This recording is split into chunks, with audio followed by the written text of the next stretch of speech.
Les incroyables histoires à la naissance du prophète. Quand elle est tombée enceinte, elle n'a pas ressenti ce que les autres femmes ressentent, comme lourdeur et comme difficulté lors de la grossesse. Tout ce qu'elle a remarqué, c'est que elle a arrêté d'avoir ses menstrues. Mais elle ne ressentait pas les douleurs de la grossesse. Et le prophète sallallahu alayhi wa sallam était encore dans le ventre de sa mère quand son père est mort, qui s'appelait Abdullah ibn Abdul Muttalib. Il était parti à l'âge de 25 ans dans la région du Sham. Et les Arabes de Quraysh, ils vivaient du commerce. Abdullah, le père du prophète sallallahu alayhi wa sallam, il est parti dans la région de Hacham et cette fois-ci il était parti à Gaza, en Palestine. Et quand ils sont revenus avec les marchandises, il s'est arrêté à Médine et il était malade. Là, il a dit à ses compagnons, rentrez sans moi, moi je vais me reposer ici parce que je suis malade. Je m'arrête ici, j'ai de la famille. Il avait de la famille à Abdullah dans le clan de Banu Najjar qui vivait à Médine. C'était la famille de son père, Abdul Muttalib, du côté la tante de Abdul Muttalib. Il est resté là-bas pendant 1 mois et après il est mort. Il avait 25 ans et sa femme Amina, elle était enceinte. Donc les gens ils sont retournés à la Mecque et là Abdul Muttalib il demande où est mon fils. Ils lui ont dit il était malade, il est resté là-bas. Alors il a envoyé le plus grand de ses enfants. Il lui a dit va le retrouver et amène-le. Et quand son fils il est parti à Médine, il a appris que son frère était décédé. Abdullah était mort, il avait été enterré là-bas. Donc Al-Harith, le fils de Abdul Muttalib, il est retourné à la Mecque. Il a informé son père de ce qui était arrivé à son frère et Abdul Muttalib était extrêmement triste. Il savait que son fils Abdullah attendait un enfant. Donc le prophète sallallahu alayhi wa sallam n'a pas connu son père Abdullah et il est né orphelin. Et quand il est né alayhi salatu wa salam, il est arrivé des choses extraordinaires, comme j'ai dit, des signes qui sont apparus à sa naissance et qui montraient que le prophète de la fin des temps était arrivé. Et parmi les histoires qui ont été rapportées, il y en a une qui a été rapportée de Zayd ibn Amr ibn Nufayl. Il a dit que un jour, un des savants, un des ahbar du Shem, de la région de Hacham, un parmi les ahbar. Il a dit à Zayd, il y a un prophète qui est apparu ou bien qui va apparaître très bientôt dans ton pays. Parce que Zayd, c'était un arabe. Comment il le sait? Il a dit parce que son étoile est apparue. Il a dit retourne-y et crois en lui et suis-le. Au moment de la naissance du prophète sallallahu alayhi wa sallam, il y a une étoile qui est apparue et qui est devenue visible alors qu'avant cela, elle n'était pas visible. Et dans le même contexte, il y a un homme qui s'appelle Hassan ibn Thabit, Hassan le fils de Thabit. Il a dit, quand j'avais 7 ou 8 ans, il a dit, j'ai entendu un juif qui s'est mis à crier à haute voix à Médine, sauf qu'avant il l'appelait pas Médine, il l'appelait Yathrib. Et il a dit, oh, le peuple des juifs, venez à moi. Et il les a appelés, répétés, criés, jusqu'à ce qu'ils se soient réunis autour de lui et lui ont dit qu'est-ce qu'il y a? Et il leur a dit cette nuit est apparue l'étoile de Ahmed qui est le signe de sa naissance. Pourquoi il a dit l'étoile de Ahmed?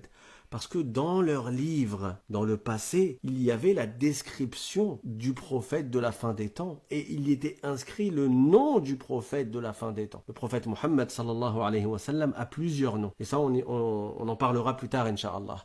Parmi ces noms les plus connus, il y a Mohammed et Ahmed. Et dans le Coran, ces 2 prénoms sont cités, Mohammed et Ahmed. Il est écrit dans le Coran. Donc dans les livres anciens, était écrit le nom de Ahmed ou le nom de Mohammed sallallahu alayhi wa sallam. Et il y avait la description du prophète. Et il était écrit également certains événements qui indiquent l'arrivée du prophète Mohammed sallallahu alayhi wa sallam, qui est le prophète de la fin des temps. Et donc il leur a dit, ce juif-là, cette nuit-là est apparue l'étoile de Ahmed, qui est le signe de sa naissance. Mais il n'y a pas eu que ce signe. Et également, parmi les choses qui ont eu lieu et qui sont impressionnantes, il y a que une lumière a jailli de sa mère Amina, elle a illuminé de l'Orient à l'Occident, au point que Amina, quand elle a accouché du prophète sallallahu alayhi wa sallam, elle a vu les palais, elle a vu le cou des chameaux dans le palais de Bousra, dans les palais de Bousra. Et Bousra, c'est une ville qui est extrêmement loin. C'est une ville. Et Amina,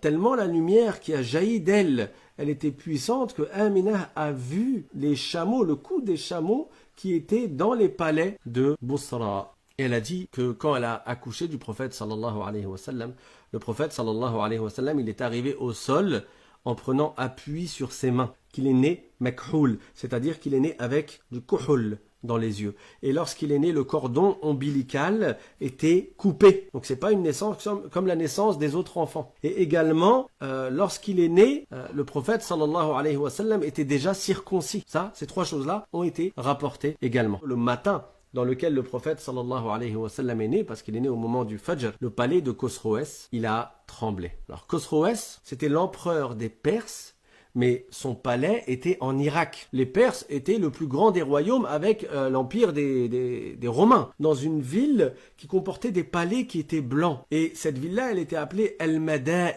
Et dans son palais, et le palais se met à trembler, au point que 14 des balcons, ils se sont effondrés. Alors là, il a eu peur. Bon, il a essayé de montrer du courage et de la patience, mais il a été effrayé par ce qui était arrivé. Il n'avait pas l'habitude de cela. Il a fait quoi? Il a mis sa couronne, il est parti s'asseoir sur son trône, et il a appelé les vizirs, parce que c'était vraiment la ville et le palais dans lequel il y avait les hauts conseillers, leur juge suprême, soi-disant, les vizirs, etc. Il les réunit le matin, parler de ce qui est arrivé, et quand il veut leur parler, il apprend quelle nouvelle? Il apprend une autre nouvelle, c'est que le feu des Perses, il s'est éteint. C'est quoi le feu des Perses? Les Perses, c'était des Mazdéens. Ils avaient comme religion d'adorer le feu. Pourquoi? Parce qu'ils ont pour croyance que la lumière, c'est le créateur du bien, et que l'obscurité, c'est le créateur du mal. Et donc, comme le feu représente la lumière, eh ben, eux, ils adorent le feu. Et en fait, ce feu-là, ils continuaient jour et nuit à l'attiser pour qu'il ne s'éteigne jamais. Et il ne s'était pas éteint pendant 1000 années. Et quand le prophète, sallallahu alayhi wa sallam, est né, ce feu s'est éteint tout seul, subitement. Donc l'empereur perse commence à se poser des questions. Il y a leur juge suprême qui était présent. Il parle et dit, moi aussi, j'ai vu quelque chose. Donc, en plus de ces deux informations, il dit, moi, j'ai vu quelque chose aussi. Cette nuit, j'ai fait un rêve et j'ai rêvé que des chameaux arabes, ils arrivaient vers nous et qui étaient suivis par des chevaux et ils ont traversé le fleuve du Tigre. Le fleuve du Tigre, il est en Irak. Donc, ils ont traversé le fleuve du Tigre, ces chevaux et ces chameaux arabes, et ils se sont propagés dans l'Empire perse. Là, ça fait beaucoup. Ça fait 3 choses en même temps qui sont impressionnantes. Et il y en a d'autres encore.